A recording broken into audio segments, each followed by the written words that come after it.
Every 3 years, tens of millions of people walk into a car dealership and face the same question: buy or lease? And the dealership is absolutely thrilled that you're asking because they've designed both options to work extremely well for them. Here's the pitch you'll hear for leasing: lower monthly payments, always driving something new, no worries about depreciation, warranty covers everything. Sounds pretty great, right? Clean, simple, modern. Here's the pitch you'll hear for buying: you own it outright, no mileage restrictions, build equity, keep it as long as you want. Also sounds great: responsible, sensible, adult. Both pitches are technically true. Both pitches are also leaving out some very important information, the kind of information that if you had it going in, would completely change the decision you make coming out. Because here's the thing nobody tells you at the dealership: the car you drive is one of the biggest financial decisions you'll make repeatedly over your lifetime. Not once, repeatedly. Every 3, 4, or 5 years, you're back in that room making the same choice, and the compounding effect of getting that choice right or wrong is genuinely significant.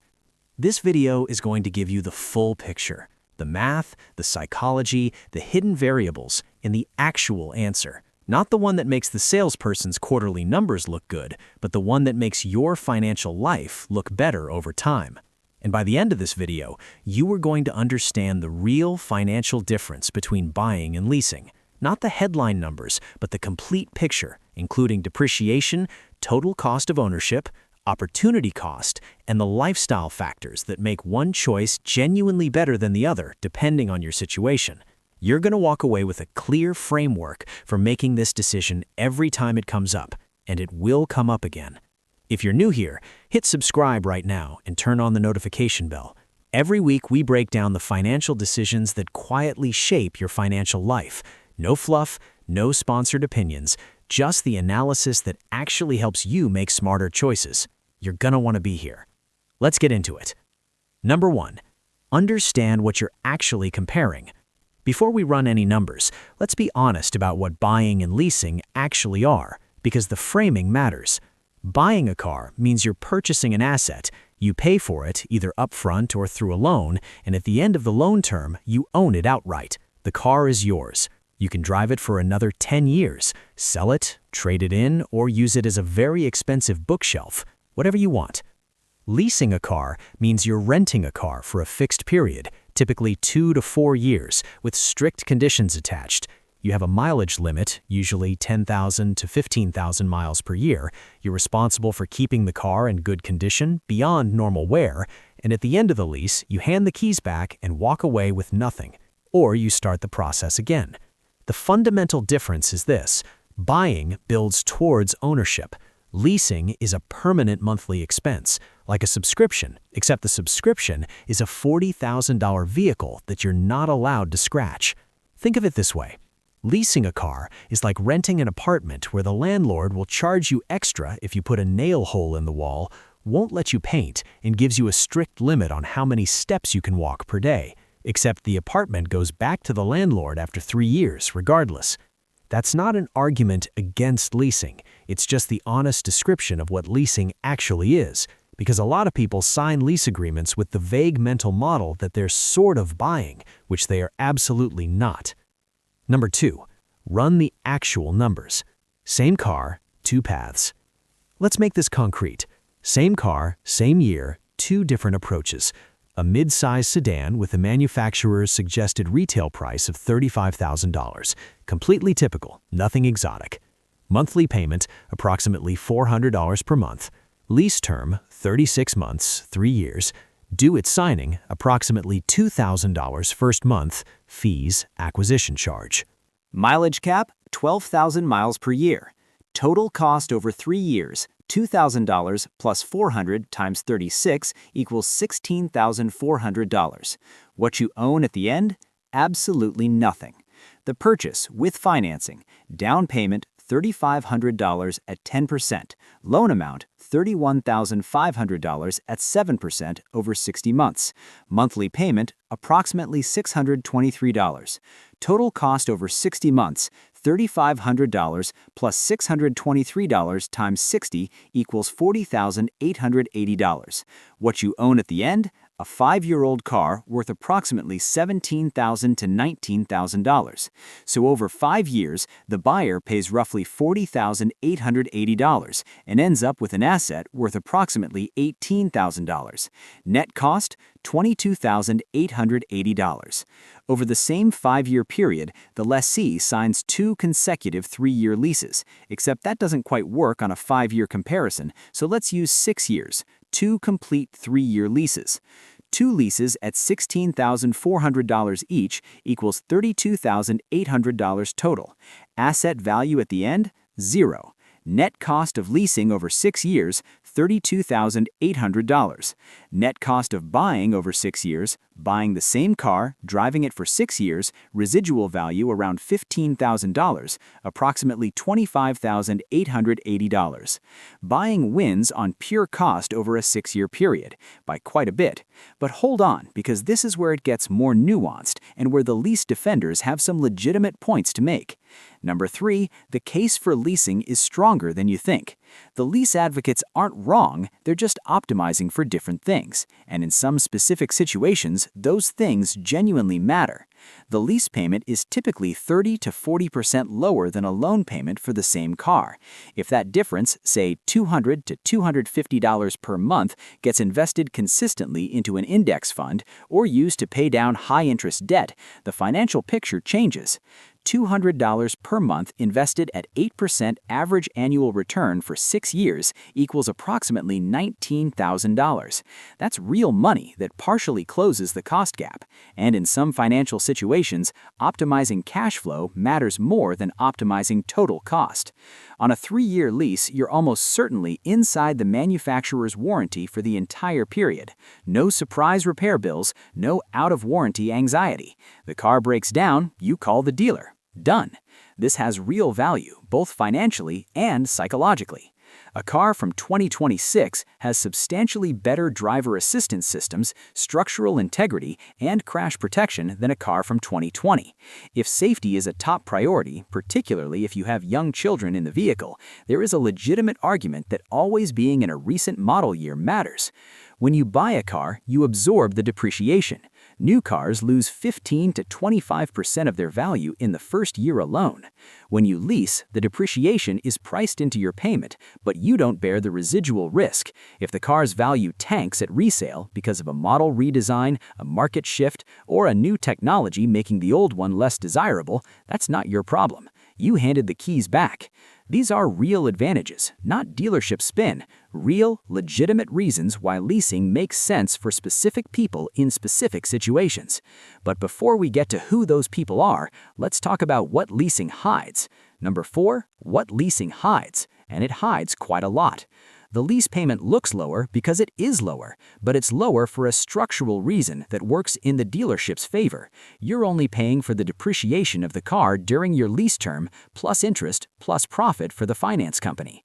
The car is engineered to depreciate most heavily in the early years, which are the years you're paying for on a lease. The lessee is essentially funding the steepest part of the depreciation curve on behalf of the dealer, who then resells the car as a certified pre-owned vehicle with a profit. You got to drive it for 3 years, they captured the residual value. Everyone is happy, except possibly your net worth. The other thing leasing hides is the permanent payment. Buying a car eventually ends the payment. The loan clears, the car is yours, and suddenly you have $600 back. That moment, the car payoff moment, is one of the most financially significant events in a normal person's financial life. It frees up cash flow permanently, or until the next purchase. Leasing never gives you that moment. The payment never stops. You are, by design, always in the payment cycle, and the dealership loves this because it means you are always a customer, always in the seat across the desk from them every 36 months, always exposed to the next upsell. It's like a gym membership, except the gym is a car, and you have to give it back at the end of the year, every year, forever, while also paying extra if you went to the gym too many times. Number 5. The mileage trap. And the condition charges. Read this section carefully, because this section is important, because it's where leases go from slightly more expensive to financially painful. Most lease agreements cap your annual mileage at 10,000 to 15,000 miles per year. If you drive more than that, you pay an overage charge, typically 15 to 30 cents per mile. Sounds small. It isn't. If you drive 20,000 miles a year and your cap is 12,000, you're over by 8,000 miles annually. At 25 cents per mile, that's $2,000 per year, or $6,000 over a 3-year lease. That $400 monthly payment just became $567 per month in reality. And then there are the condition charges at lease end. Normal wear and tear is fine, but normal in lease language is defined differently than normal in human language. That scuff on the bumper from a parking lot? Charge. The small stain on the back seat? Charge. The tire that's slightly worn unevenly? Charge. The dealership hands you a bill at lease return, and suddenly the cheap lease has a $1,500 sting in the tail. If you're the kind of person who puts significant miles on vehicles, works in a profession that requires equipment or tools in the car, has children, or lives in a region where road conditions are harsh, leasing is almost certainly not built for your life. The math that looked manageable on paper will bite you on the way out. Number 6, the long game. What buying looks like if you play it right. Here's where buying gets genuinely powerful, and where most people completely waste the advantage. You buy a reliable $30,000 car with a 5-year loan. You pay it off. The car runs well, you drive it for another 5 years, 10 years total. During the 5 years post-payoff, you redirect the former car payment, let's say $550 per month, into an investment account. At 8% annual return over 5 years, that's approximately $40,000 in additional wealth. The car is still your transportation, but now it's also the thing that made you $40,000 by the fact that it's paid off. This is the buying superpower, the payoff event, the moment the loan clears and the payment disappears. That moment doesn't exist in the lease world. Leasers never get to the payoff event. They are permanently pre-payoff by design. The person who buys a reliable car, maintains it well, pays it off, and then drives it for several more years while investing the freed-up cash flow is running an entirely different financial strategy than the person who cycles through leases every 3 years, feeling like they're winning because their payment is lower. They're not winning, they're renting, indefinitely, on a depreciating asset, in an arrangement specifically structured to generate maximum lifetime revenue for the dealership. If this reframe is clicking for you right now, this is what we do every week. Subscribe to this channel and hit the notification bell. We break down financial decisions like this one with actual numbers and no agenda. Subscribe before you sign your next lease agreement. Seriously. Number 7, so who should actually lease? Be honest with yourself. We've been tough on leasing, deliberately, because the industry marketing is overwhelmingly pro-lease in ways that obscure the full cost. But leasing genuinely is the better choice in specific circumstances. You should seriously consider leasing if you are a business owner or self-employed professional who can deduct lease payments as a business expense. The tax treatment of lease payments for legitimate business use can dramatically change the economics, sometimes making leasing the clearly superior financial decision when your accountant runs the numbers. You drive fewer than 12,000 miles per year without exception. If you work from home, live close to everything, and rarely travel long distances, the mileage cap doesn't bite you and the lower payment becomes more meaningful. You genuinely prioritize always having a warranty-covered, technologically current vehicle, and you budget for the lease cycle as a permanent expense you've accepted and planned for.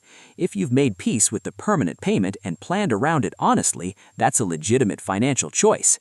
You live in a city where you need access to a car occasionally but not extensively, and a lease gives you a lower commitment vehicle while your primary transportation is public transit or alternative. In those specific situations, leasing is defensible. In most other situations, for most people who are trying to build genuine long-term financial health, buying wins. Not because it feels better, because the math, run honestly over long time periods, says it wins. Here's the framework to take into your next decision. If you're buying, buy used or certified pre-owned whenever possible to let the first owner absorb the steepest depreciation. Keep the car for as long as it makes financial sense, ideally several years past the loan payoff. Redirect the freed payment the moment it clears.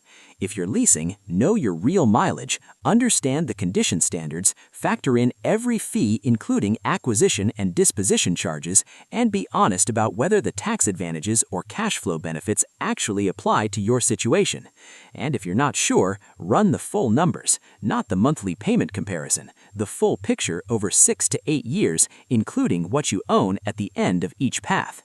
The monthly payment comparison is the dealership's favorite number because it makes leasing look competitive. The full picture tells a different story.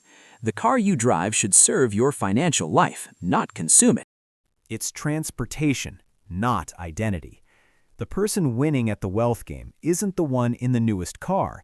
It's the one making the payment that's building towards something permanent, while everyone else just keeps renting. If this video gave you a clearer lens for this decision, share it with someone who's about to walk into a dealership without it. Like the video so more people can find it when they need it. And subscribe to this channel with notifications on. Every week, we give you exactly this kind of clear, honest financial analysis. No sponsored takes, no preferred outcomes, just the numbers and what they mean. We'll see you in the next one.